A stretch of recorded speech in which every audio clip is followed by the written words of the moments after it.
closing costs for buyers are going to be different from closing costs for sellers.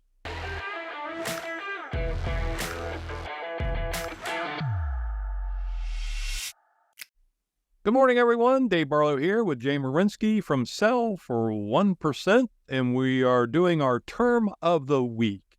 And our term of the week actually has two different sides to it. It has a buyer side. It also has a seller side. And that term of the week is closing costs. Cost. Did you like that? Always try to throw you a little curveball there, wake you up here early in the morning.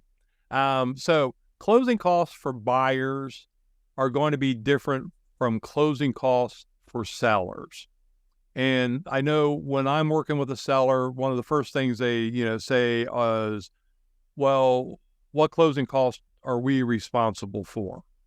And the seller, we try to do what's called an estimated net sheet. And there's 12, 13, 14 things that are kind of standard per the Columbus Board of Realtors contract. And from area to area, closing costs for the seller is going to be a little bit different. And so standard seller closing costs here in Columbus are going to be different than standard selling costs in Cleveland. So if you are in Cleveland and you're watching this, your standard seller closing costs are probably going to be a little bit different, and the buyer side will be impacted as well.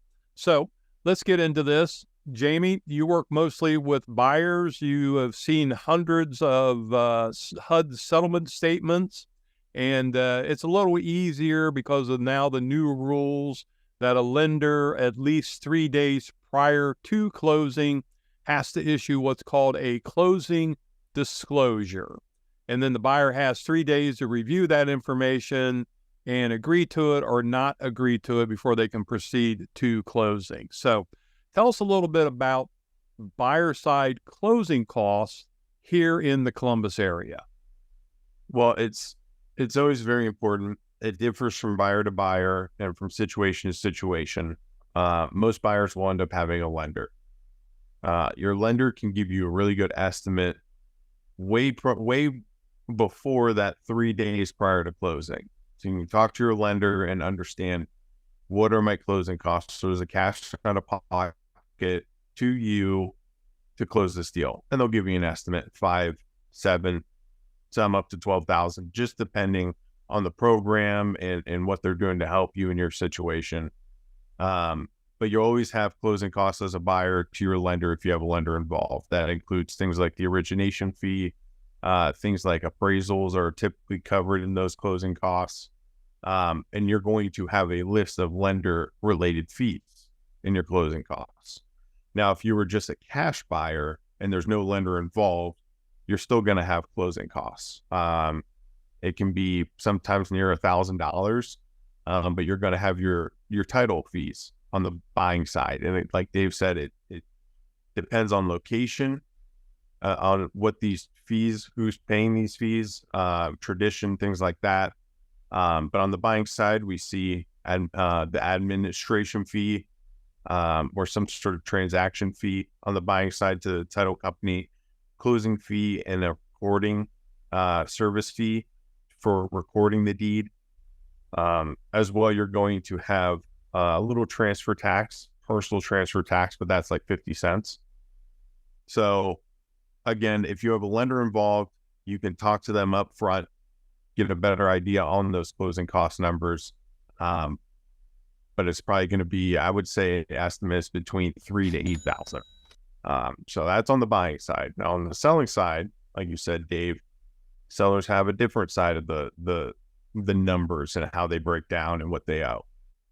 And so here in the Columbus area, the Columbus Standard Board of Realtors contract, sellers are responsible for paying the Realtor commissions. And that's done up front with the listing contract, but that's going to show up on your settlement statement. Other things that impact the seller are going to be the next highest normally is going to be your property taxes. And here in the Central Ohio area, the confusing thing about property taxes is that we're always 6 months behind on what's owed. So here we are in September of 2023. Taxes that were paid back in July were actually for your tax bill of July through December of 2022, 6 months ago. And so you're still going to owe January 1st. And if your closing date was today, September 14th, you would owe January 1st through September 14th.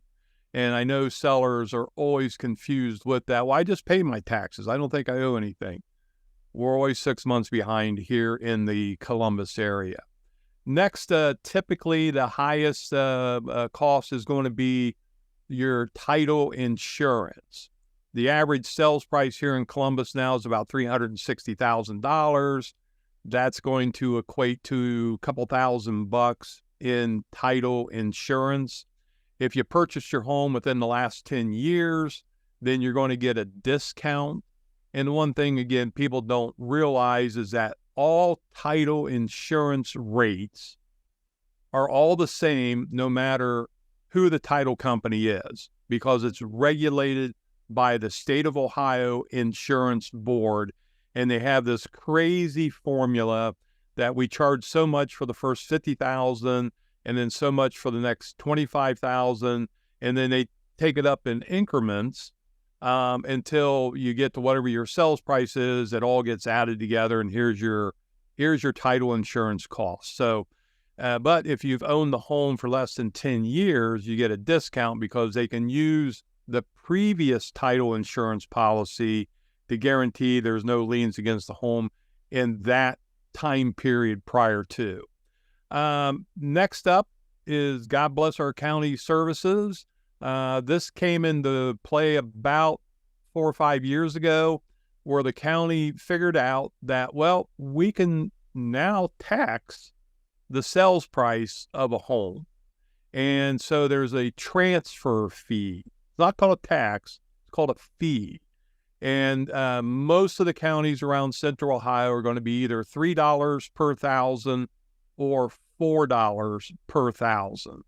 So on, a $100,000 house, you're going to pay $400 transfer fee.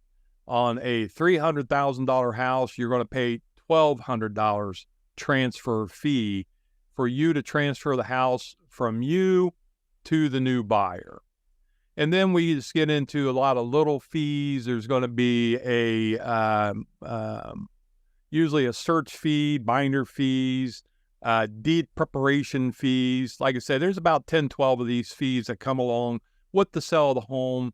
For the seller side, if you're using a traditional agent that's charging 6% commission, you're going to have 6% commission plus the easy math, about another 3 to 3.5% of the sales price in seller commissions, seller closing costs. Yeah. Working with us, our typical seller has about 3% commission total, and then another 3 to 3.5% in standard seller closing costs. So you're saving about 3% if you work with us here at Sell for 1% Realtors. So those are just kind of the general things. If you're curious about, what it would cost you to buy a home, we can put you in contact with good lenders. They'll get you estimates up front. You'll know what your numbers are. On the sell side, if you're curious, well, if I sell my home for this, you can use that quick math that I just gave you, or you can give us a call, and I'm happy to run what's called an estimated net sheet. The number is an estimate, but it is normally within $600, $700, $800 one way or the other, and we'll get you a pretty close approximation of what your closing costs are going to be, what it's going to cost you to sell your home. So, closing costs on the buyer side, closing costs on the seller side. And depending, well, you could be a seller and you're a buyer, so you got a little better education as to what you're paying for and what your money is being used for. So Once again, Jaime, tell us about subscribing and hitting that bell. Yeah, guys, please feel free to follow our channel or wherever you're seeing this on Facebook, YouTube. A like would really help with the algorithm. Any comments, we'd be happy to get back to you and discuss. There's a few of us buzzing around on the internet, so you'll likely get a response, but please feel free to give us a call anytime. Numbers here on the screen. We'd love to help you out here at Sell for 1% and make your home buying dreams a reality while not breaking the bank. Thanks, guys. And maximizing your home sales price. Yes, sir. Have a good day, guys. Thank you.